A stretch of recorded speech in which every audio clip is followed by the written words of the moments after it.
안녕하십니까. 코딩 만물 박사의 코스페이시스 강좌를 시작하겠습니다. 이번 강좌에서는 카메라 아이템에 대해서 집중적으로 살펴보도록 하겠습니다. 카메라는 플레이 화면에서 어떤 부분을 비출지를 설정하는 아이템입니다. 카메라 아이템을 이용해서 시점을 변화시키거나 어떤 장면을 강조할지를 정하는 등 다양한 활용이 가능합니다. 따라서 카메라 아이템을 잘 이해하고 사용하는 것은 매우 중요합니다. 먼저 제가 준비한 화면을 보도록 하겠습니다. 간단한 배경 속에 물체를 배치해 두었습니다. 기본 화면에서 가운데에 카메라가 있는 것을 볼 수 있는데요. 카메라는 다른 아이템과 마찬가지로 회전, 축이동, 수직 이동 등의 기능을 지원합니다. 그리고 카메라를 클릭했을 때 앞쪽에 하얀 빛이 생기는 것을 볼 수 있는데요. 카메라가 비추는 방향을 알려주고 있습니다. 카메라를 이동시켜서 이렇게 말을 탄 사람 앞에 둔다면 플레이를 했을 때 어떤 화면이 나올지를 예상해 볼 수 있겠죠. 실제로 플레이 화면을 보도록 하겠습니다. 예상했던 바와 같이 앞에 말과 사람이 나타나게 됩니다. 플레이 시점에서 잠시 한번 움직여 보도록 하겠습니다. 이동과 방향 전환이 가능하고요. 스페이스바를 통해서 점프도 가능합니다. 이렇게 올라탈 수도 있죠. 다시 뛰면 내려갑니다. 뛰었을 때 내려간다는 것은 카메라에 중력이 작용한다는 것을 의미합니다. 그리고 물체에 부딪혔을 때 더 이상 지나가지 않고 충돌하죠. 다시 이전 화면으로 넘어가겠습니다. 카메라 사용에 중요한 단축키가 있는데요. 카메라 시점에서 볼 수 있는 단축키입니다. 앞으로 이 F키를 이용해서 카메라의 특징을 살펴볼 예정입니다. 키보드에서 F를 누르면 방금 전에 플레이 화면에서 보았듯이 카메라 시점에서 이 장면을 볼 수 있습니다. 아까와의 차이는 아래에 격자가 있고 물체를 움직일 수 있어서 이 코스페이시스를 수정할 수 있다는 것이 앞과의 차이입니다. F키를 누르면 원래 화면으로 돌아가게 되겠죠. 실제로 건축물을 제작하거나 정밀한 작업을 할 때 이 카메라 시점에서 작업을 하는 경우가 많기 때문에 이 단축키는 꼭 외워두도록 합니다. 카메라는 다른 아이템과 마찬가지로 추가하거나 삭제할 수도 있습니다. 라이브러리에서 특수, 그리고 이 카메라를 끌고 오면 되겠죠. 기존에 있던 이 카메라를 우리는 메인 카메라라 합니다. 우리는 플레이 화면에서 메인 카메라가 비추는 화면을 보게 되죠. 나머지 카메라들은 아직은 볼 수 있는 상태가 아닙니다. 우리가 두 번째 카메라 시점을 메인 카메라로 정하기 위해서는 이 카메라에 들어가서 메인 카메라로 사용하기 버튼을 활성화시켜주면 자동으로 첫 번째 카메라는 비활성화가 되고 두 번째 카메라가 활성화된 상태가 됩니다. 코블록스를 이용해서 카메라를 바꿀 수 있는데요. 이런 상황을 한번 생각해 보도록 하겠습니다. 처음에는 이 공룡을 바라보고 2초 뒤에는 말을 탄 사람을 바라보도록 코드를 설정해 보도록 하겠습니다. 먼저 이름을 바꾸고 카메라 코드에서 코블록스에서 사용을 활성화시키도록 합니다. 마찬가지로 여기서도 카메라 1로 하고 코블록스에서 사용을 설정하도록 하겠습니다. 코드 코블록스 검색창에서 카메라라고 검색을 합니다. 메인 카메라를 현재는 메인 카메라가 카메라죠. 그래서 우리는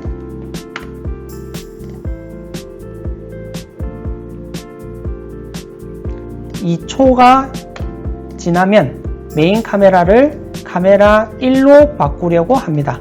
이런 코드를 한번 실행시켜 보도록 하겠습니다. 예상을 해보자면 처음에는 공룡, 2초 뒤에는 말을 탄 사람을 비추는 화면이 되겠죠. 이렇게 여러 가지의 카메라를 설정하고 코블록스를 이용해서 다양한 장면을 비출 수 있습니다. 카메라의 모드에는 4가지가 있는데 각각의 모드에 대해서 한번 살펴보도록 하겠습니다.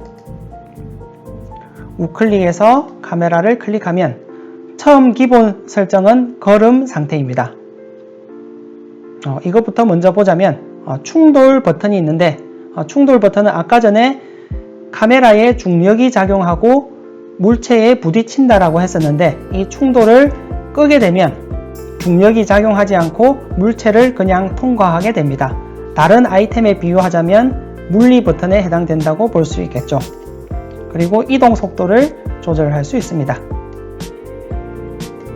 그 외에 다른 것들을 차례대로 한번 보면 고정 위치가 있습니다. 말 그대로 위치가 고정되어서 방향만 회전시킬 수 있는 기능입니다.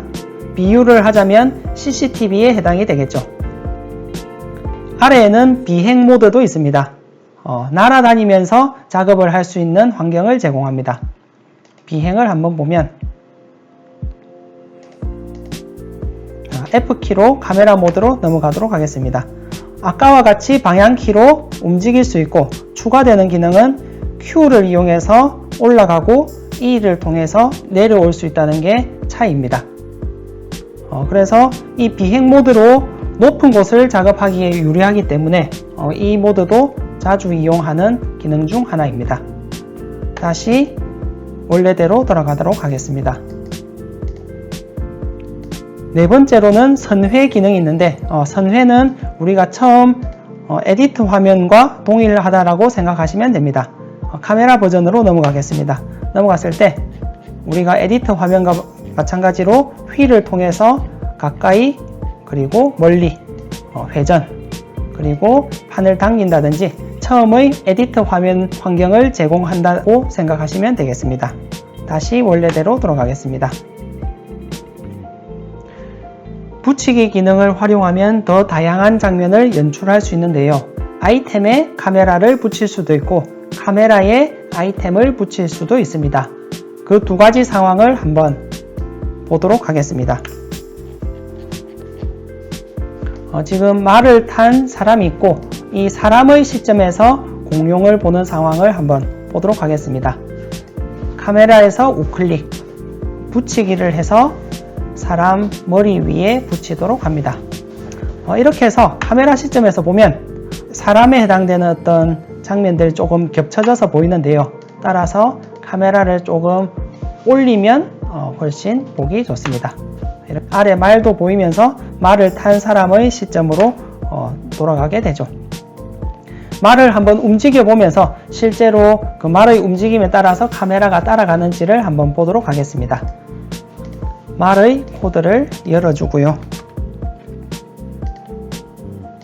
코드, 코블록스 나머지는 지우도록 하겠습니다.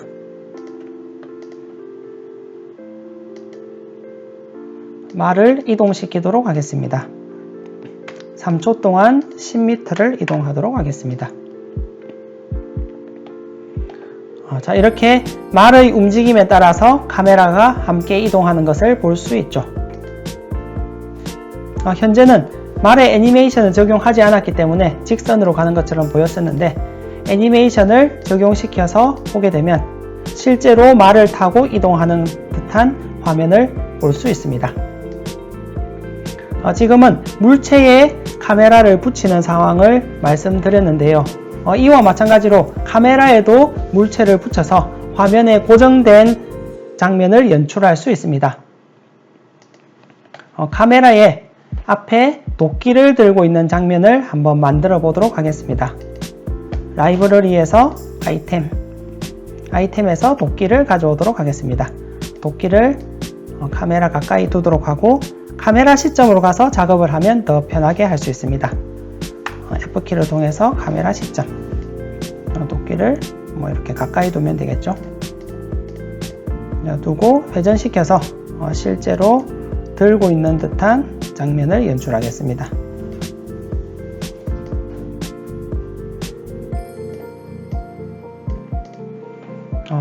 이렇게 하고 이 아이템을 카메라에 붙여줘야 되는데요.